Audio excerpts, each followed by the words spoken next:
Shalom saudaraku semua, selamat berjumpa lagi dalam renungan hari ini. Saya berharap Anda semua dalam keadaan yang selalu bersukacita dan terus semangat untuk rindu mencari hadirat Tuhan. Namun sebelum kita mendengarkan renungan ini, mari kita awali dengan berdoa terlebih dahulu. Bapa kami yang di surga, saat ini kami datang ke hadirat-Mu untuk merenungkan firman-Mu yang hidup. Kami mohon curahkanlah roh kudus-Mu agar hati kami siap menerima pengajaran-Mu. Khususnya bukakanlah pikiran kami untuk dapat memahami. Tolonglah kami agar setiap ucapan kami murni dan menyenangkan hati-Mu. Dan biarlah hati kami menjadi bait suci bagi Engkau. Biarlah renungan ini membawa kami semakin dekat dengan Engkau.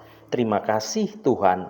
Kami berdoa dalam nama Tuhan Yesus Kristus. Haleluya. Amin. Saudaraku yang terkasih, mari sejenak merenungkan salah satu bagian hidup kita yang paling sering kita anggap remeh, yaitu perkataan kita. Coba kita jujur, seberapa sering kata-kata yang keluar dari mulut kita ini bersifat membangun, dan seberapa sering kata-kata yang keluar itu justru kata-kata yang kotor. Entah itu berupa gosip atau kata-kata yang penuh dengan keluhan yang berlebihan, atau kata-kata yang kasar, atau bahkan ucapan yang sia-sia yang tidak berguna sama sekali. Seringkali kemudian kita berpikir, itu kan cuma omongan yang ringan-ringan saja, tidak ada masalah. Namun dalam iman kita, perkataan bukanlah sekedar suara yang dapat berlalu begitu saja. Alkitab mengajarkan kita korelasi yang sangat dalam dan juga tidak terpisahkan. Apa yang kita ucapkan adalah cerminan yang paling jujur dari kondisi hati kita. Hari ini kita akan menggali lebih dalam kebenaran yang sederhana ini, namun ini adalah sesuatu hal yang powerful, yaitu kebersihan kata mencerminkan kebersihan hati kita. Kita akan melihat bagaimana kata-kata yang kotor atau yang tidak berguna itu merupakan sesuatu perkataan yang dapat merusak, yang penuh kepahitan, atau kata-kata yang kosong, yang sebenarnya itu menunjukkan bahwa ada sampah atau ada kekotoran yang sedang berakar dalam hati kita. Mari kita buka hati kita untuk diubahkan, agar perkataan kita bisa menjadi mata air kehidupan, bukan sumber yang beracun. Mari kita baca Efesus pasal 4 ayat 29. Janganlah ada perkataan kotor keluar dari mulutmu, tetapi pakailah perkataan yang baik untuk membangun di mana perlu, supaya mereka yang mendengarnya beroleh kasih karunia. Saudaraku, pernahkah Anda merenungkan dan benar-benar mendengarkan apa yang keluar dari mulut Anda semua? Bukan hanya kata-katanya, tetapi juga nadanya, juga tujuan dari kita mengucapkannya, atau dampak dari ucapan itu. Mulut kita adalah sebuah pintu gerbang, dan kata-kata itu adalah suatu utusan yang kita kirimkan kepada orang lain. Namun sebelum utusan itu keluar, maka ia harus melewati satu tempat yang sangat penting dalam hidup kita ini, yaitu hati kita. Ayat emas kita hari ini dari Efesus pasal 4 ayat 29 memberikan kita sebuah perintah yang sangat jelas, yaitu janganlah ada perkataan kotor keluar dari mulutmu. Kata-kata kotor di sini dalam bahasa aslinya, yaitu bahasa Yunani, itu adalah sapros. Memiliki arti yang lebih luas daripada sekedar umpatan atau perkataan yang cabul. Perkataan kotor itu bisa berarti sesuatu hal yang sangat busuk, sesuatu hal yang tidak berguna, sesuatu yang tidak layak, atau sesuatu yang sudah rusak. Bayangkan buah yang sudah membusuk. Anda pasti tidak ingin untuk memakannya. Demikian juga Allah ingin kita menyuguhkan suatu Allah kita ini tuh sungguh-sungguh sangat tidak menginginkan jika apa yang kita suguhkan itu adalah perkataan-perkataan yang busuk kepada sesama kita.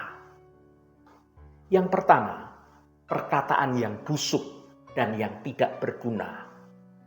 Dalam konteks modern, perkataan kotor atau perkataan busuk itu mencakup beberapa hal. Ini bisa berupa umpatan, sumpah serapah, dan kata-kata yang vulgar. Ini adalah bentuk yang paling jelas. Ada juga kata-kata tentang gosip atau fitnah, menyebarkan keburukan orang lain dan menghancurkan reputasi orang lain. Ada juga kata-kata negatif yang merendahkan, kritik yang kejam, atau ejekan, atau kalimat yang mematahkan semangat dari orang lain. Ada juga janji palsu atau kata-kata kebohongan. Itu adalah ketidakjujuran dalam ucapan. Ada juga kata-kata tentang keluhan yang berlebihan. Itu bisa berupa protes atau sungut-sungut yang mencerminkan ketidakpuasan hati kita. Mengapa firman Tuhan melarang semuanya itu?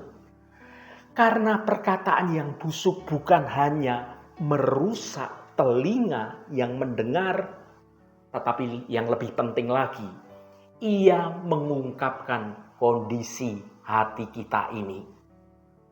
Yang kedua, korelasi antara kata dan hati. Yesus pernah berkata dalam Matius 12 ayat 34, karena yang diucapkan mulut meluap dari hati. Ini adalah inti dari renungan kita ini. Mulut kita hanyalah corong dan hati kita adalah sumbernya. Jika yang keluar dari mulut kita adalah kata-kata yang kotor, keluhan, gosip, kepahitan, atau juga kebencian, itu menunjukkan bahwa ada kekotoran, ada kepahitan, atau ada racun dalam hati kita. Perkataan sombong berasal dari hati yang penuh dengan kesombongan dan juga keangkuhan. Perkataan yang sinis atau perkataan yang negatif berasal dari hati yang tidak bersyukur dan hati yang penuh kekecewaan.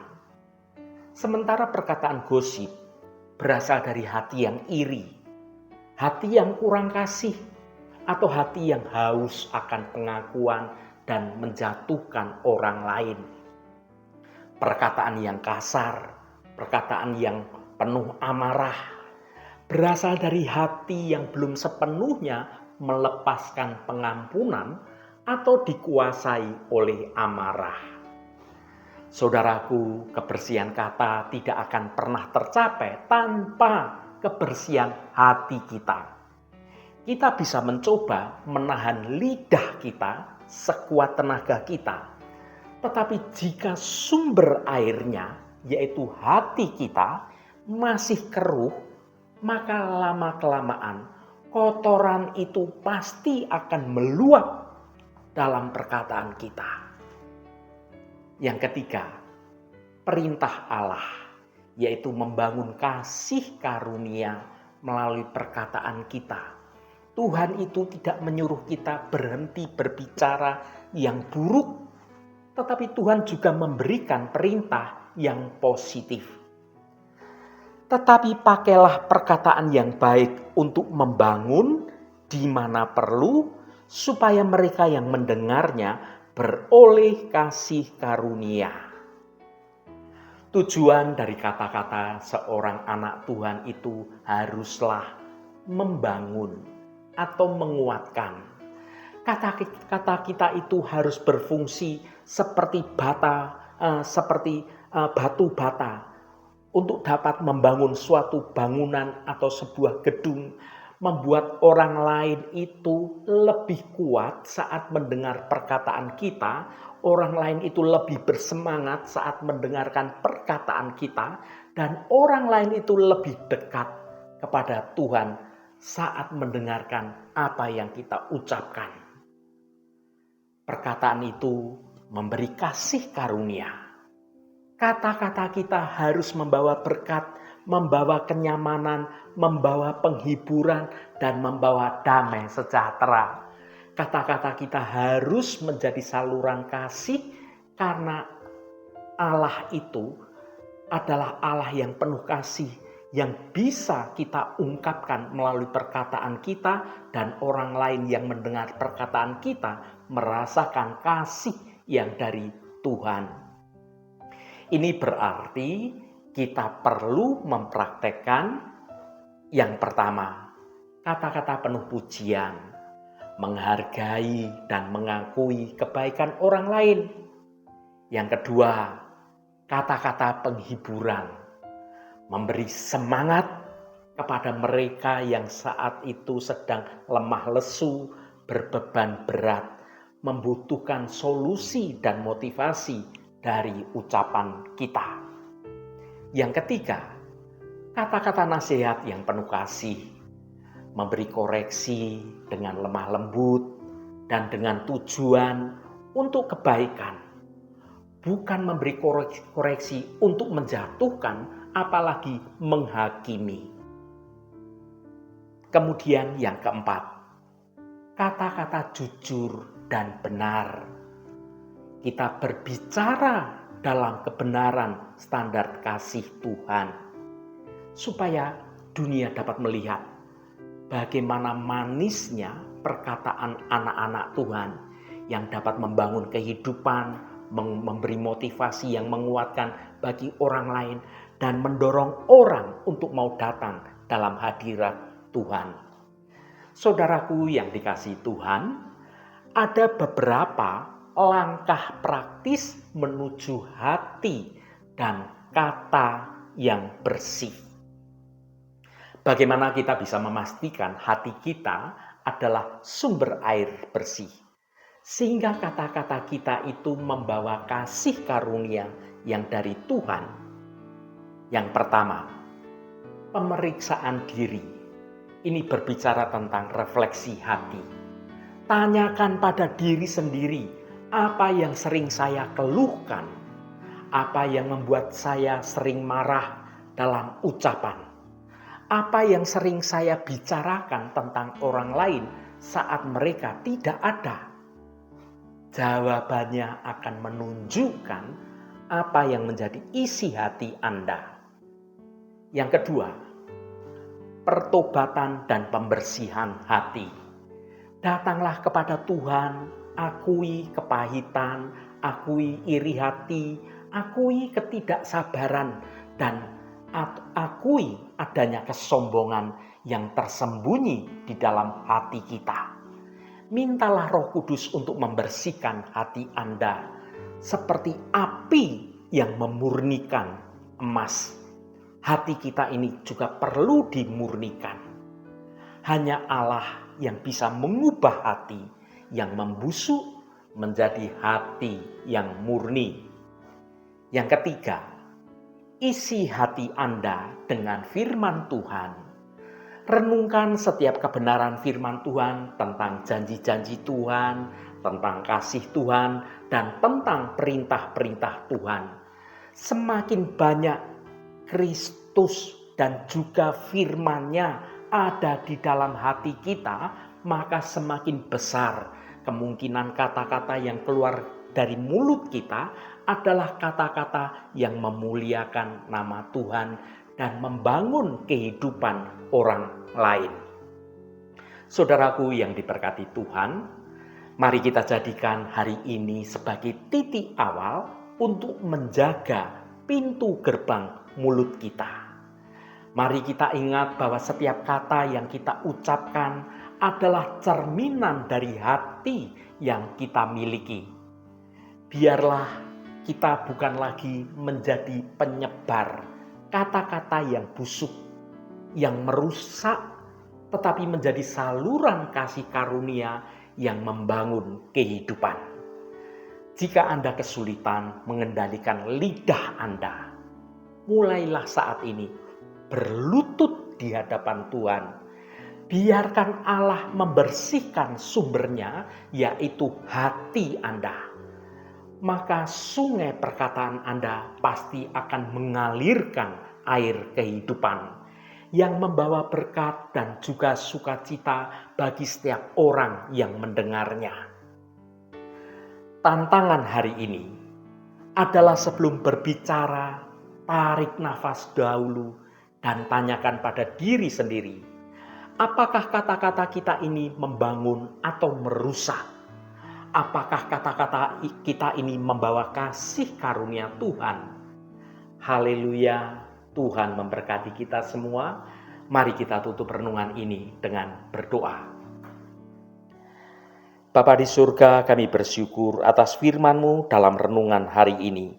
Tuhan, kami mengakui bahwa seringkali perkataan kotor, perkataan sia-sia, atau kata-kata yang tidak membangun keluar dari mulut kami. Ampuni kami ya Bapa, kami sadar bahwa apa yang kami ucapkan adalah cerminan dari kondisi hati kami. Jika perkataan kami tidak baik, itu berarti ada kotoran atau ada kepahitan yang tersembunyi dalam hati kami. Bersihkanlah hati kami ya Roh Kudus, agar sumbernya menjadi murni. Tolonglah kami untuk menjaga mulut dan hati kami. Ajari kami untuk selalu mengucapkan perkataan yang baik, perkataan yang membangun dan yang membawa kasih karunia bagi setiap orang yang mendengarnya. Biarlah hidup kami, baik perkataan maupun perbuatan kami, senantiasa menyenangkan hati-Mu ya Tuhan, dan menjadi berkat bagi sesama kami. Tuhan, kami serahkan hidup kami, pakailah kami untuk melakukan kehendak-Mu atas hidup kami. Biarlah di sepanjang hidup kami boleh memuliakan nama Tuhan di tempat kami bekerja, di tempat kami belajar, di tempat kami beraktivitas, dimanapun kami berada. Biar kami memakai hidup kami untuk memuliakan nama Tuhan, agar hidup kami boleh menjadi berkat bagi banyak orang. Tuhan, Allah Bapa kami, berkati setiap mereka yang saat ini selalu setia mencari hadirat Tuhan. Apapun pergumulan dan juga persoalan dari saudara-saudara kami, pada kesempatan ini kami percaya dengan segenap iman kami. Di dalam nama Tuhan Yesus Kristus selalu ada jalan keluar. Yang mengalami masalah dalam hal keuangan, soal sakit penyakit, yang mengalami masalah dalam pekerjaan, dalam studi, yang mengalami masalah dalam hubungannya dengan orang lain, apapun masalahnya itu, Tuhan turut bekerja mendatangkan kebaikan. Berkati mereka yang sekolah, yang kuliah, yang bekerja, yang berdagang, dan melakukan usaha-usaha lainnya dimanapun mereka berada. Tuhan akan berkati dan Tuhan jadikan mereka berhasil. Bagi mereka yang saat ini sedang terbaring sakit, baik ada di rumah maupun yang ada di rumah sakit, Engkau menjamah dan memberi kesembuhan dalam nama Tuhan Yesus Kristus. Berkati mereka yang hari ini berulang tahun Tuhan. Engkau tambahkan 1 tahun lagi. Terima kasih buat anugerah-Mu, umur panjang di tangan kanan dan kekayaan serta hormat di tangan kiri. Berkat Tuhan mengalir bagi setiap mereka yang hari ini berulang tahun. Juga bagi setiap kami Tuhan Kami percaya berkat-berkat-Mu tersedia bagi kami semua. Terima kasih Tuhan, segala hormat, pujian, dan ucapan syukur hanya bagi Engkau Allah yang kudus. Saudaraku, mari kita berdoa Bapa kami. Bapa kami yang di surga, dikuduskanlah namamu, datanglah kerajaan-Mu, jadilah kehendak-Mu, di bumi seperti di surga. Berikanlah kami pada hari ini makanan kami yang secukupnya, dan ampunilah kami akan kesalahan kami, seperti kami juga mengampuni orang yang bersalah kepada kami. Dan janganlah membawa kami ke dalam pencobaan, tetapi lepaskanlah kami daripada yang jahat. Karena Engkaulah yang empunya kerajaan dan kuasa dan kemuliaan sampai selama-lamanya. Amin. Saudaraku, bukalah hatimu dan tengadahkan tanganmu. Terimalah berkat Tuhan. Tuhan memberkati engkau dan melindungi engkau. Tuhan menyinari engkau dengan wajah-Nya dan memberikan kasih karunia. Tuhan menghadapkan wajah-Nya kepadamu dan memberikan damai sejahtera. Berkat anugerah dari Bapa Surgawi, cinta kasih karunia dari Tuhan Yesus Kristus, dalam persekutuan dan penghiburan Roh Kudus, menyertai kita semua sekarang ini dan sampai selama-lamanya. Dalam berkat Tuhan Yesus Kristus, haleluya, amin. Puji Tuhan, saudaraku semua, saya percaya melalui firman Tuhan hari ini sudah menjadi berkat yang akan menuntun hidup kita semua. Roh Kudus senantiasa menolongmu dan menuntunmu untuk memampukan engkau berjalan dalam jalan kebenaran Tuhan. Saudaraku, saya sangat senang sekali dan berterima kasih jika Anda berkenan memberikan komentar pada konten video ini dan bagikan renungan ini pada teman dan sahabat Anda agar mereka diberkati juga melalui renungan ini. Terima kasih saudaraku, sampai bertemu kembali. Shalom, Tuhan memberkati.